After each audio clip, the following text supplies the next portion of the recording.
Hello guys and welcome back to the channel enmity and तुम्हारा enmity भाई लेके आ गया है तुम्हारे लिए आस्था द पास्ता का नया एपिसोड। तो गाइस पहले तो बहुत सॉरी, मैं जानता हूँ वीडियो काफी लेट होगी, लेकिन मैं क्या करूँ भाई, मेरे कॉलेज वाले ना पढ़ाने से ज्यादा तो एग्जाम्स लेते हैं, इसलिए प्लीज मेरे कॉलेज को गाली दो, मुझे मत दो भाई। तो जैसा की हम लोगों ने हमारे पिछले पार्ट में देखा था कि कैसे आस्था अकेले तैयार हो जाता है 7 लोगों से लड़ने के लिए, एंड वो 7 लोगों से अकेले लड़ भी रहा होता है, लेकिन ऑब्वियसली वो इतना ज्यादा इंजर्ड होता है, इसलिए उसे लड़ने में बहुत दिक्कत हो रही होती है। आखिर कौन है ये लड़का, ये हार क्यों नहीं मान रहा। ये सारे लोग मिलकर आस्था के ऊपर अटैक कर रहे होते हैं एंड आस्था अकेले इन सबसे लड़ रहा होता है और बहुत ज्यादा थक गया होता है। आखिर कब तक लड़ोगे तुम बच्चे, जब तक मैं मर नहीं जाता। एंड तभी लियोपोल्ड पीछे से इन सब के ऊपर अटैक कर देता है। मेरे भाई के मरने से पहले मैं तुम सबको मार डालूंगा। पास्ता तुम साथ तो दोगे ना मेरा। बिल्कुल भाई, और मेरा नाम आस्था है। एंड ये दोनों साथ में मिलकर इन सबसे लड़ने लगते हैं एंड नोएल भी इनको अपने वाटर बैरियर से बचाने लगती है, लेकिन तभी इन सब में से एक अपना मैजिक यूज करता है और अपने ट्री सेकिंग मैजिक से नोएल का मैजिक एब्जॉर्ब कर लेता है और नोएल का वाटर बैरियर खत्म हो जाता है। आस्था और लियोपोल्ड साथ में इस आदमी के ऊपर अटैक करने के लिए कूदते हैं, लेकिन मैंने तो पहले ही बताया था कि ये पांचों बहुत स्ट्रॉन्ग होते हैं एंड ये अपने मैजिक से इन दोनों को बहुत ज्यादा इंजर्ड कर देता है, क्योंकि इसका अटैक इतना फास्ट होता है कि आस्था और लियोपोल्ड को इसका अटैक दिखाई नहीं होता एंड ये दोनों जमीन पर गिर जाते हैं और बेहोश हो जाते हैं। बहुत हो गया, अब मरो तुम दोनों। एंड ये आदमी इन दोनों को खत्म करने के लिए अपना फाइनल अटैक इन दोनों पर कर देता है। नोएल जोर से चिल्लाती है आस्था, लेकिन तभी अचानक से इस आदमी के अटैक को कोई रोक देता है। ये क्या। एंड तभी वहाँ पे सारे के सारे मैजिक नाइट्स वापस आ जाते हैं। तुम लोगों को क्या लगा इतनी आसानी से जीत जाओगे। एंड मिमोसा भागते हुए फुगिलियन के पास जाती है। हमें जल्दी से कैप्टन फुगिलियन को मेडिकल वार्ड भेजना होगा, इनका बचना बहुत मुश्किल है। आस्था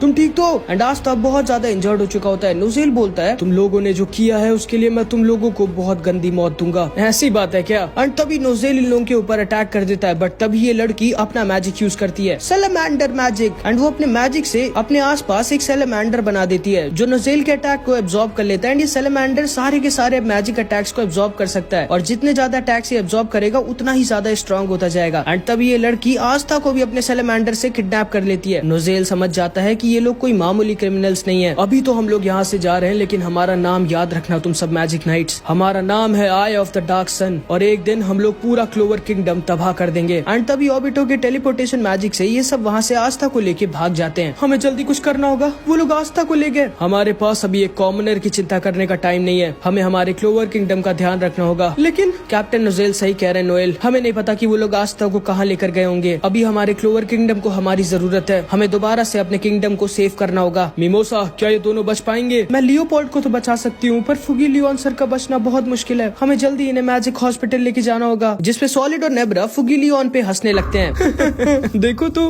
क्रिम्सन लायंस का कैप्टन कितना वीक और बेसहारा है, और अब तो इसके पास एक हाथ भी नहीं है। लेकिन तभी नोजेल इन दोनों को चुप करा देता है और कहता है भले ही उसके पास एक हाथ ना हो, लेकिन फिर भी वो तुम दोनों को आसानी से अकेले हरा सकता है, इसलिए चुप रहो। एंड ये दोनों चुप हो जाते हैं। उसके बाद ये सारे के सारे मैजिक नाइट्स पूरे क्लोवर किंगडम में फैल जाते हैं अपने किंगडम को दोबारा से सेव करने के लिए। लेकिन बेचारी नोएल सिर्फ आस्था के बारे में ही सोच रही होती है। इधर हम देखते हैं सारे लोग आस्था को लेके वापस अपने बेस पे आ जाते हैं। डैड लीडर तुम पे खुश नहीं होंगे, क्योंकि भले ही हम मिशन में पास हो गए, लेकिन तुम्हारी वजह से कार्ला पकड़ी गई। चिंता मत करो, लीडर कभी भी जाके उसको छुड़ा सकते हैं। 1 मिनट शैली, तुम्हें इसे अंदर लेके नहीं आना चाहिए, इसे यहीं पे खत्म कर दो। क्या। बिल्कुल नहीं, मुझे इसके ऊपर एक्सपेरिमेंट करना है, मुझे देखना है कि इसके अंदर क्या है। शैली तुम जानती हो लीडर को ऑर्डर है कि कोई भी उनकी इजाजत के बिना हमारे बेस के अंदर नहीं आ सकता, जल्दी से मार दो इसे। एंड तभी आस्था भी होश में आ जाता है। ये क्या, मैं हिल क्यों नहीं पा रहा। ओह तो तुम होश में आ गए। प्लीज इन लोगों से कहो ना कि मुझे तुम्हें मारने के लिए ना कहें, मुझे तुम्हें अंदर लेके जाके तुम्हारे ऊपर एक्सपेरिमेंट करना है, मुझे देखना है कि तुम्हारा दिल कैसा दिखता है। ये लड़की पागल है, मुझे जल्दी यहाँ से निकलना होगा, लेकिन मैं निकलूं कैसे, मैं तो हिल भी नहीं पा रहा। एंड ये सारे लोग अपने बेस के अंदर घुस जाते हैं और आस्था बहुत ज्यादा डरा हुआ होता है और उसे समझ में नहीं आ रहा होता कि वो क्या करे। लेकिन तभी अचानक से ये सारे लोग बहुत शॉक्ड रह जाते हैं, क्योंकि इनके सामने खड़े होते हैं द विजर्ड किंग। ये क्या, विजर्ड किंग। तुम लोगों को लगा भी कैसे कि तुम लोग मेरे किंगडम पे अटैक करके जिंदा बच के निकल जाओगे। मैं चाहता तो तुम लोगों को अटैक करने से पहले ही पकड़ लेता, लेकिन मैंने ऐसा नहीं किया, क्योंकि मुझे तुम्हारे लीडर से जो मिलना था। सारे लोग एक साथ मिलकर अटैक करो। एंड इससे पहले कि ये लोग विजर्ड किंग के ऊपर अटैक करते, विजर्ड किंग 1 सेकंड में इनके सामने के 2 बंदों को निपटा देते हैं। इतना फास्ट कोई कैसे हो सकता है। आस्था को यकीन नहीं होता कि विजर्ड किंग कितने फास्ट है। ऑबिटो समझ जाता है और सोचता है कि नहीं, हम सारे मिल के भी विजर्ड किंग को छू भी नहीं सकते, हमें यहाँ से भागना होगा, लेकिन हम विजर्ड किंग के रहते यहाँ से भाग भी नहीं सकते। चलो ठीक है, जब तक तुम लोगों का लीडर यहाँ पे आता है तब तक हम लोग एक छोटा सा गेम खेलते हैं। क्यों ना तुम सब मिलके एक साथ मेरे ऊपर अटैक करो, और अगर तुम लोगों का एक भी अटैक मुझे छू गया तो मैं यहाँ से चला जाऊंगा। एंड इसको सुनते ही ये सारे लोग एक साथ मिलके विजर्ड किंग पर अटैक कर देते हैं। बट सामने खड़ा कौन है, विजर्ड किंग। इन सब का एक भी अटैक विजर्ड किंग को छूता ही नहीं। विजर्ड किंग इतने ज्यादा फास्ट होते हैं, आस्था को यकीन नहीं होता कि जिस अटैक को आस्था देख भी नहीं पाया था, विजर्ड किंग उस अटैक के साथ 4 अटैक्स को इतनी आसानी से से डॉज कर रहे हैं, ये इतना फास्ट कैसे है। एंड तभी अचानक से विज़र्ड किंग उनके सामने से गायब हो जाते हैं और उनके पीछे खड़े होते हैं। एंड अपने टाइम प्रिजन मैजिक से एक बार में ये सबको पकड़ लेते हैं। एंड हमारे विज़र्ड किंग के पास टाइम मैजिक होता है। एंड विज़र्ड किंग आस्था को भी बचा लेते हैं। आस्था को यकीन नहीं होता कि विज़र्ड किंग ने अकेले इन सारे लोगों को बच्चों की तरह हरा दिया। आस्था मन में सोचता है तो ये है वो जिन्हें मुझे हराना है अगला विज़र्ड किंग बनने के लिए। मैं इनके सामने कमजोर नहीं दिख सकता। उठो आस्था। एंड आस्था विज़र्ड किंग के सामने किसी तरह दोबारा से खड़ा हो जाता है। मुझे देख के अच्छा लगा आस्था कि तुम ठीक हो। और तुम सब लोग ये बताओ कि ये टैबलेट क्या चीज है। एंड इसमें तो कुछ पत्थर घुसे हुए हैं। मैं देख सकता हूँ इसमें अभी भी कुछ जगह खाली है। क्या होगा जब तुम लोग इसमें सारे के सारे मैजिक स्टोन्स लगा दोगे। और शायद तुम लोगों को याद होगा जैसा हम लोगों ने पार्ट 3 में देखा था कि जब आस्था ने आइस को हराया था तब नेरो आस्था के पास एक मैजिक स्टोन लाई थी। एंड यही वो मैजिक स्टोन है जिसे आई ऑफ द डार्क सन वाले कलेक्ट करे। एंड ये सारे के सारे मैजिक स्टोन्स जमा करके इस टैबलेट पे लगा रहे हैं। एंड जब सारे के सारे मैजिक स्टोन इस टैबलेट पे लग जाएंगे तब तुम्हें यकीन नहीं होगा कि क्या होगा। और वो भी हम लोग आगे देखेंगे। तो जैसे कि हम लोगों को पता है कि एक मैजिक स्टोन अभी भी नेरो के पास है। जल्दी बताओ तुम लोग, मेरे पास इतना टाइम नहीं है। चलो ठीक है, जो भी मुझे पहले बताएगा मैं उसे जिंदा छोड़ दूंगा। कुछ तो बोलो। अरे एक मिनट, मैं तो भूल ही गया। मेरे मैजिक की वजह से तुम लोग सांस भी नहीं ले सकते, तो बोलोगे क्या। सॉरी। चलो मैं फिर से तुम सबको आजाद कर देता हूँ। लेकिन तभी अचानक से विज़र्ड किंग को किसी के आने की भनक होती है। ओ तो तुम आ गए। आस्था तैयार हो जाओ। एंड तभी इन दोनों के पीछे एक बहुत जोर की रोशनी जलती है, इतनी तेज की आस्था को अपनी आंखें बंद करनी पड़ती है। एंड तभी इन दोनों के सामने आ जाता है हमारी एनिमे का मेन विलेन लाइट। एंड ये कितना स्ट्रांग होता है ये अभी तुम समझ जाओगे। आस्था अपनी पलकों को सिर्फ एक बार झपकाता है और तभी वो लाइट गायब हो जाती है और उसके साथ वो लाइट, वो सारे लोग और वो टैबलेट भी गायब हो जाता है। आस्था को कुछ समझ में नहीं आता कि ये क्या हुआ विज़र्ड किंग। वो भाग गया मुझे चकमा देके अपने साथियों और उस टैबलेट के साथ। मुझे नहीं लगा था कि इस दुनिया में कोई इतना स्ट्रांग भी बचा होगा जो मेरी स्पीड को टक्कर दे दे। खैर हमारी पहली फाइट में तो वो इस बार जीत गया, लेकिन अगली बार वो नहीं जीतेगा। लेकिन हाँ, वो इसको लेके नहीं भाग पाया, जिसको सुनते ही आस्था एकदम शॉक्ड रह जाता है कि भाई जितनी देर में आस्था ने सिर्फ एक पलक झपकाई उतनी देर में विज़र्ड किंग और लाइट की फाइट स्टार्ट होगी, खत्म भी हो गई। अब तुम लोग सोच सकते हो कितने फास्ट है विज़र्ड किंग और आई ऑफ द डार्क सन का लीडर। आस्था समझ जाता है कि अभी उसे बहुत ज्यादा स्ट्रांग होना होगा। इधर हम देखते हैं फुगी लियोन और लियोपोल्ड मैजिकल वार्ड में पड़े होते हैं। लियोपोल्ड तो फिर भी ठीक होता है, लेकिन फुगी लियोन की हालत बहुत खराब होती है। एंड ये सारे लोग फुगी लियोन के लिए बहुत डरे हुए होते हैं। एंड नोएल और मिमोसा हमारे आस्था के लिए। लेकिन तभी विज़र्ड किंग हमारे आस्था के साथ वहाँ पर पहुँच जाते हैं। कैसे हो तुम सब। हेलो नोएल, तुम ठीक तो हो ना। एंड आस्था को देख के नोएल और मिमोसा बहुत खुश हो जाते हैं। बट इन दोनों से ज्यादा खुश हो जाता है क्लॉस, जो भागते हुए जाके आस्था को गले लगा लेता है। तुम ठीक तो हो ना आस्था। हाँ मैं ठीक हूँ, लेकिन तुम रो क्यों रहे हो भाई, मैं जिंदा हूँ। नेरो भी खुशी के मारे आस्था को मारने लगती है। एंड तभी मिमोसा भी अपने आप को कंट्रोल नहीं कर पाती और नोएल और क्लॉस को उड़ा के जाके उसको गले लगा लेती है। एंड फिर शर्मा के दूर हट जाती है और नोएल बहुत गुस्सा हो जाती है। एंड इसके बाद विज़र्ड किंग इन सब के साथ खड़े होते हैं। मैं आई ऑफ द डार्क सन के लीडर से मिला जिसने फुगी लियोन पर अटैक किया था, और मैं ये कहना तो नहीं चाहता पर उनका लीडर सच में बहुत ज्यादा स्ट्रांग है, और ये भी हो सकता है कि वो मुझसे भी ज्यादा स्ट्रांग हो। सर फुगी लियोन ने अपने गले में जो पेंडेंट पहना था वो गायब है। ओ जरूर से फुगी लियोन का पेंडेंट भी एक मैजिकल स्टोन होगा जो उन लोगों को अपने टैबलेट पे लगाना होगा, तभी उन लोगों ने फुगी लियोन पे अटैक किया। एंड तभी सिल्वर ईगल की फैमिली वाले वहाँ से जाने लगते हैं। नोज़ेल बहुत ज्यादा गुस्सा होता है क्योंकि भले वो फुगी लियोन का राइवल है, लेकिन ये दोनों भी आस्था और यूनो की तरह एक दूसरे को सीक्रेटली पसंद करते हैं। एक मिनट, मतलब वो वाला पसंद नहीं, ठीक है, रिस्पेक्ट वाला पसंद भाई, कुछ गलत मत समझ लेना। एंड नोज़ेल अपने मन में बोलता है तुम चिंता मत करना फुगी लियोन, मैं तुम्हारा बदला जरूर लूंगा। एंड ये तीनों वहाँ से चले जाते हैं। इधर हम लियोपोल्ड को देखते हैं जो अभी भी इंजर्ड होता है। वो अपने पास्ट को याद कर रहा होता है। भैया वो आपके सर पे डायमंड कैसा बना है। लियो ये एक प्रॉमिस है जो मैंने अपने आप से किया है एंड इसको मुझे मरते दम तक पूरा करना होगा। इसके बाद हम देखते हैं विज़र्ड किंग इन सबसे कह रहे होते हैं मुझे बहुत दुख हुआ फुगी लियोन के साथ जो हुआ एंड हम उसे बचा नहीं पाए, लेकिन हम उसका बदला जरूर लेंगे। सही कहा। एंड तभी लियोपोल्ड बाहर आकर खड़ा हो जाता है। लियो तुम्हें अभी नहीं खड़ा होना चाहिए। सही कहा आपने विज़र्ड किंग, मैं लूंगा अपने भाई का बदला। आस्था मुझे खुशी है कि तुम जिंदा हो, क्योंकि हम इतनी आसानी से नहीं मर सकते। अभी हमें बहुत ज्यादा स्ट्रांग होना है। मैं वादा करता हूँ कि मैं बहुत स्ट्रांग बनूंगा और अपने भाई का बदला लूंगा। मैं एक भी दिन रेस्ट नहीं करूंगा और हर दिन बहुत ज्यादा मेहनत करूंगा, और तब तक मेहनत करना नहीं छोड़ूंगा जब तक मैं एक दिन विज़र्ड किंग नहीं बन जाता। तैयार हो ना मेरे राइवल आस्था। एंड लियो भी अपने आप से ये प्रॉमिस कर लेता है, हाँ मैं तैयार हूँ। लेकिन तुम्हारा नाम क्या है? क्या तुम्हें मेरा नाम ही नहीं पता? एंड ये सारे लोग हंसने लगते हैं। एंड इधर हम देखते हैं फुगी लियोन भी हंस रहा होता है। एंड अब वो होश में आ चुका है एंड अब वो भी ठीक है। उसके बाद सारे मैजिक नाइट्स दोबारा से क्लोवर किंगडम की मरम्मत करने लगते हैं। एंड विज़र्ड किंग भी ये समझ जाते हैं कि उनके मैजिक नाइट्स में से कोई एक ट्रेटर है जिसने अटैक के टाइम उस बैरियर को हटा दिया था। इसके बाद हम देखते हैं ये सारे लोग इन दोनों से पूछताछ कर रहे होते हैं, बट ये दोनों मर जाएंगे लेकिन अपने लीडर के बारे में कुछ भी नहीं बताएंगे क्योंकि इनका लीडर लाइट इन दोनों के लिए भगवान है। एंड इधर हम डेड को देखते हैं जो आस्था के ऊपर बहुत ज्यादा पागल होता है और वो कुछ भी करके बस आस्था को मारना चाहता था। चुप रहो डेड, तुम मेरे आस्था को नहीं मार सकते, मुझे उसके ऊपर एक्सपेरिमेंट करना है। एंड इसके बाद हम आई ऑफ द डार्क सन के लीडर लाइट और ओबिटो को देखते हैं। सर आप चिंता मत करिए, वो दोनों मर जाएंगे लेकिन अपना मुंह नहीं खोलेंगे। मैं जानता हूँ ओबिटो, लेकिन मुझे उसकी नहीं उनकी चिंता है। बहुत जल्दी मैं वापस जाकर उन लोगों को ले आऊंगा, लेकिन पहले हमें उस विज़र्ड किंग का कुछ करना होगा। उसका टाइम मैजिक सच में बहुत खतरनाक है। एंड हम लाइट का एक हाथ देखते हैं जिसको विज़र्ड किंग ने उनकी फाइट के दौरान अपने अटैक से एकदम डिस्ट्रॉय कर दिया होता है। मुझे नहीं लगा था कि विज़र्ड किंग इतना स्ट्रॉन्ग होगा, लेकिन आप सब चिंता मत करिए, वो भले ही स्ट्रॉन्ग है लेकिन मुझसे ज्यादा नहीं। और एक दिन हम सब मिलके क्लोवर किंगडम को तबाह कर देंगे और अपना खुद का एक राज्य बनाएंगे। एंड इसके बाद इधर हम इस लड़की को देखते हैं जो आस्था को पेस्ट्री देती है उसकी जान बचाने के लिए, लेकिन इससे पहले कि आस्था वो पेस्ट्री खाता, चार्मी वो पेस्ट्री आस्था से ले लेती है और खुद खाने लगती है। ये लो तुम दोनों भी खाओ, शर्माओ मत। हाँ, मैं क्यों शर्माऊंगा, मेरी पेस्ट्री है। एंड वो पेस्ट्री सच में बहुत टेस्टी होती है। वैसे चार्मी सेनपाई आप आई कैसी थी चुपचाप रॉयल कैपिटल के अंदर? एंड तब चार्मी आस्था को अपना मैजिक दिखाती है कि कैसे वो चुपचाप उसी के साथ रॉयल कैपिटल में घुसी थी।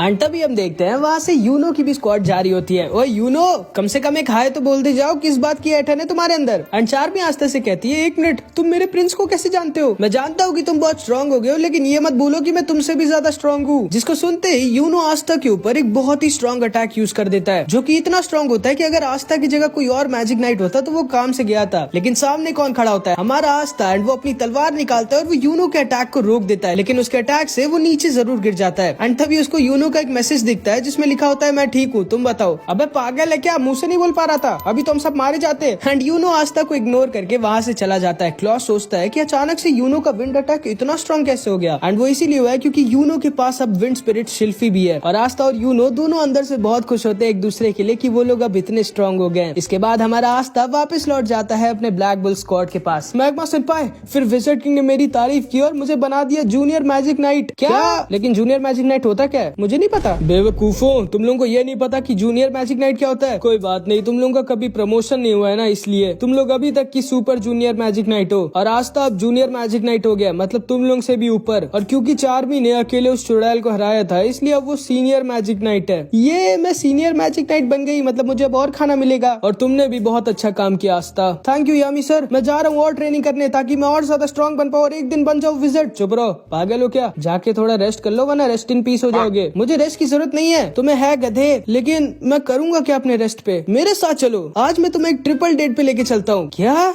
डेट? एंड नोएल एकदम शॉक्ड रह जाती है क्योंकि उसका प्यारा आस्था डेट पे जा रहा होता है। और फिर फिनरल आस्था और मैक्स के साथ कोयल टाउन पहुंच जाता है। एंड उसके पीछे चुपचाप नोएल भी आ जाती है क्योंकि वो नहीं चाहती थी कि उसका प्यारा आस्था किसी और लड़की के साथ डेट पे जाए, जैसे कि इस गधे को कोई लड़की पसंद करेगी। उसके बाद ये तीनों के तीनों एक होटल में आ जाते हैं जहाँ पर इन तीनों की 3 लड़कियों के साथ एक मिक्स डेट होती है। ठीक है, मैं हमारी डेट को स्टार्ट करता हूँ। मेरा नाम है फिनरल और मैं 21 साल का हूँ। और फिनरल इन तीनों को एक एक फ्लावर दे देता है और ये तीनों लड़कियाँ खुश हो जाती हैं। बहुत अच्छे, अभी तक की तो हमारी डेट सही जा रही है। तुम्हारी बारी मैक्स, अपने बारे में बताओ कुछ। ओह मेरी बारी, मेरा नाम है मैक्स और मैं 18 साल का हूँ और मुझे लोगों को जान से मारना बहुत पसंद है। मुझे मजा आ जाती है जब मैं लोगों का खून देखता हूँ, जिसे सुन के ये तीनों लड़कियाँ थोड़ा सा डर जाती हैं। लेकिन इन तीनों से भी ज्यादा डर होता है हमारा आस्था, क्योंकि उसको समझ में नहीं आ रहा था कि वो क्या बोले, तो वो उठ के अपनी बॉडी दिखाने लगता है। हाय, मेरा नाम है 15 और मैं आस्था साल का हूँ। ये दोनों लड़कियां सोच रही होती हैं कि आज तो हम लोग गलत फंस गए। ये तीसरी वाली को कुछ फर्क ही नहीं पड़ रहा होता इन सबसे। एंड इस लड़की का नाम रेबेका होता है। फिनरल समझ जाता है कि लड़कियां बोर हो रही है। भाई ठीक है, अब तुम लोग भी अपना नाम बताओ। लेकिन ये तीनों कुछ भी नहीं बोलती। फिनरल सोचता है उसे जल्दी कुछ करना होगा टॉपिक को और ज्यादा इंटरेस्टिंग बनाने के लिए। अच्छा, तुम लोग जानना चाहती हो कि हम मैजिक नाइट्स क्या करते हैं? हाँ हाँ जरूर। लक, अपने कुछ मिशन के बारे में बताओ यार। हाँ हाँ जरूर। मैं अपने पिछले मिशन में कुछ लुटेरों से लड़ रहा था और मैं उन्हें जान से मार नहीं सकता था, तो मैंने उनके दोनों हाथ पैर उखाड़ कर फेंक दिए ताकि वो लोग भाग ना पाए। मुझे बहुत मजा आई थी उस दिन। ये लड़की सोचती है कि ये लड़का सही में मैजिक नाइट है या फिर कोई साइको किलर है। उसके बाद मैंने एक लुटेरे के पेट के अंदर अपना हाथ, चुप हो जा भाई, मेरे डेट की ऐसी की तैसी मत कर। आस्था तुम बताओ तुमने कैसे रॉयल कैपिटल को बचाया था इस बार? हाँ मैंने देखा था, तुम अकेले 7 लोगों से लड़ रहे थे। ओ हाँ वो मैं लड़ रहा था, लेकिन मैं बहुत इंजर्ड भी हो गया था। एंड आस्था उठ के अपनी चोट इन सबको दिखाने लगता है। वाह, इस छेद से तो मैं तुम्हारा दिल देख सकता हूँ। ये तीनों लड़कियां वहाँ से भागना चाहती थी। मैंने बहुत गलत किया इन दोनों को मेरे साथ लाके। एंड इधर हम नोएल को देखते हैं जो एक वेट्रेस बन के इन लोगों पे नजर रखी हुई होती है। मुझे पता था इस लड़के को कोई लड़की कभी पसंद कर ही नहीं सकती। ओए वेट्रेस, थोड़ा पानी देना, खुद जाके ले ले। एंड इधर हम सेक्के को भी देखते हैं। तुम्हें शायद ये याद होगा जिसकी आस्था ने पार्ट 2 में बैंड बजाई थी। एंड हमेशा की तरह ये लंबी लंबी फेंक रहा होता है। फिर क्या, मैंने उन 10 के 10 शेरों को अकेले हरा दिया। ओए वेट्रेस, पानी दो। लो पानी। एंड इसके बाद हम लक को देखते हैं जो इसे एक लड़की से बात करने लग जाता है। वाह, तुम्हारा मैजिक तो कमाल है, तो तुम इससे बाल काटती हो, ये तो बहुत ही मुश्किल होगा। जिसको सुन के ये लड़की थोड़ा सा शर्मा जाती है। वैसे ये लड़का है तो थोड़ा सा क्यूट और दिल का भी बहुत साफ है। एक मिनट, मुझे पागल किलर अच्छा क्यों लग रहा है? वैसे तुम भी मुझे अपना मैजिक दिखाओ लक। हाँ हाँ क्यों नहीं, चलो बाहर। एंड ये दोनों उठ के बाहर जाने लगते हैं। बहुत अच्छे लक, तुम तो छुपे रुस्तम निकले। वैसे टाइला, मैंने सुना है कि पैरेट टाउन का सनसेट बहुत सुंदर होता है, चलोगी क्या तुम मेरे साथ देखने? हाँ क्यों नहीं। एंड ये दोनों भी वहाँ से चले जाते हैं। अब बचते हैं सिर्फ आस्था और रेबेका। अब मैं क्या करूँ, मैं और ये तो अकेले हैं यहाँ पर। मुझे कुछ बात करनी होगी, लेकिन क्या बात करूँ? मैं हार नहीं मान सकता। ठीक है, वैसे मेरा नाम है आस्था, तुम पहले ही बता चुके हो। ओ माफ करना, लेकिन मैं इस डेट पे आना ही नहीं चाहती थी। मुझे टाइला यहाँ पे जबरदस्ती लाई थी। मेरे पास इन सब के लिए टाइम ही नहीं है। मुझे अपने भाई बहनों का ख्याल रखना होता है। ओ कितने भाई बहन है तुम्हारे? 5। वाह, मेरे भी। क्या? हाँ, वापस हाजे विलेज में मैं और मेरे 5 छोटे भाई बहन साथ में रहते थे। एंड पहले हम सब लोग एक छोटे से कमरे में साथ में सोते थे और मैं हमेशा ज्यादा जगह के लिए लड़ता था। और अब तो मेरे पास एक खुद का पूरा कमरा है, लेकिन अभी भी मैं वापस उन सब के साथ जाके लड़के वहीं सोना चाहता हूँ। पता नहीं क्यों, लेकिन मुझे उन सब की बहुत याद आती है। हाँ सही कहा तुमने, ऐसा ही होता है। जब हम लोग उनके साथ होते हैं तो हमें बहुत परेशानी होती है, लेकिन जब हम लोग दूर होते हैं तो हमें उनकी बहुत याद आती है। हाँ वही तो। एंड ये दोनों एक दूसरे से ऐसी बातें करने लगते हैं। एक मिनट, ये गधा उस लड़की से क्या बात कर रहा है? अरे मेरी प्लेट मत तोड़ो प्लीज। चुप रहो वरना मैं तुम्हें तोड़ दूंगी। एंड ये दोनों ऐसे ही साथ में बात कर रहे होते हैं, लेकिन तभी वहाँ पर एक बड़ा सा आदमी आ जाता है जिसने बहुत सारा पी रखा होता है। एक मिनट, तुम्हारे जैसे छोटे से लड़के को कोई मैजिक नाइट स्क्वाड ले भी कैसे सकती है? मुझे तो यकीन नहीं होता। हाँ सही कहा, मुझे भी नहीं होता। और ये क्या, तुम्हारे जैसे लड़के के साथ ही कितनी सुंदर सी लड़की डेट पे आई है? एक मिनट, मैं तो तुम्हें जानता हूँ। तुम तो वही हो जो अपने भाई बहन का अकेले ख्याल रखती हो। तो अब तुम्हें एक आदमी की जरूरत है क्या? इसीलिए तुम डेट पे आई हो? तो तुम इस बच्चे के साथ क्या कर रही हो? मुझसे शादी कर लो और उन बच्चों को छोड़ दो, मैं तुम्हें बहुत खुश रखूंगा। चुप रहो, बिल्कुल नहीं। एक और बार सोचो, मुझसे शादी कर लो, बहुत खुश रहोगी। एंड ये आदमी रेबेका को परेशान करने लगता है, लेकिन तभी आस्था इसका हाथ पकड़ता है। ओए दूर हट उससे। ओ तो तुम छोटे से वीक से लड़के मेरा क्या करोगे? मुझ पे अपना मैजिक यूज करोगे? एक्चुअली में मेरे पास मैजिक है ही नहीं। क्या तुम्हारे पास मैजिक है ही नहीं और तुम एक मैजिक नाइट हो? फिर तुम मुझे कैसे हराओगे? तुम्हारे जैसे को हराने के लिए मुझे मैजिक की जरूरत ही नहीं। एंड आस्था इस आदमी को एक तकिए की तरह उठा के हवा में फेंक देता है एंड ये सीधा सेक्के के ऊपर जाके गिरता है। और अब तो तुम लोग समझ गए होगे भाई, एक और लड़की पागल हो जाती है हमारे आस्था भाई के प्यार में। चलो आस्था, हमें यहाँ से भागना होगा, मुझे भी जाना होगा। ये लो, मुझे नहीं करनी जॉब। एंड आस्था और रेबेका वहाँ से भाग जाते हैं और एक गली में छुप जाते हैं। नोएल भी इनको चुपचाप देख रही होती है। थैंक यू आस्था मुझे बचाने के लिए। कोई बात नहीं, तुम्हें कभी भी मेरी मदद की जरूरत हो तो मुझे बस याद करना। वैसे आस्था, तुम किसी को पसंद करते हो क्या? हाँ, एक है जिसे मैं बहुत ज्यादा पसंद करता हूँ। ओह एक मिनट, कौन है आस्था जिसे ये बहुत ज्यादा पसंद करता है? कहीं ये मेरी बात तो नहीं कर रहा? एंड नोएल को लगता है कि आस्था उसकी बात कर रहा होता है एंड वो जोर जोर से शर्मा रही होती है, लेकिन हम लोग जानते हैं भाई कि आस्था किसके बारे में बात कर रहा होता है। वैसे आस्था, तुम कभी मेरे घर पे आओ ना और मेरे भाई बहन से आके मिलो, तो वो सब तुमसे मिलके बहुत खुश होंगे। हाँ हाँ ठीक है, मैं जरूर आऊंगा। मैं हार नहीं मान सकती, मुझे कुछ ऐसा करना होगा कि आस्था उस लड़की को भूल के मुझे पसंद करने लगे। एंड इधर हम देखते हैं ये दोनों लड़कियां इन दोनों को मना करके वहाँ से चली जाती है। अच्छा वैसे रेबेका, डेट पे आके होता क्या है? क्या? तो बस गाइस, यहाँ पे हमारा पार्ट 8 खत्म हो जाता है। आई होप कि तुमको ये वीडियो अच्छी लगी होगी और अगला पार्ट मिस मत करना, अगला पार्ट बहुत मस्त होने वाला है। और हाँ, अगला पार्ट मैं इस बार जल्दी अपलोड करूंगा, मैं पक्का वादा करता हूँ। जब इस वीडियो पे 1000 कमेंट्स आ जाएंगे तो कुछ भी कमेंट जरूर से कर देना।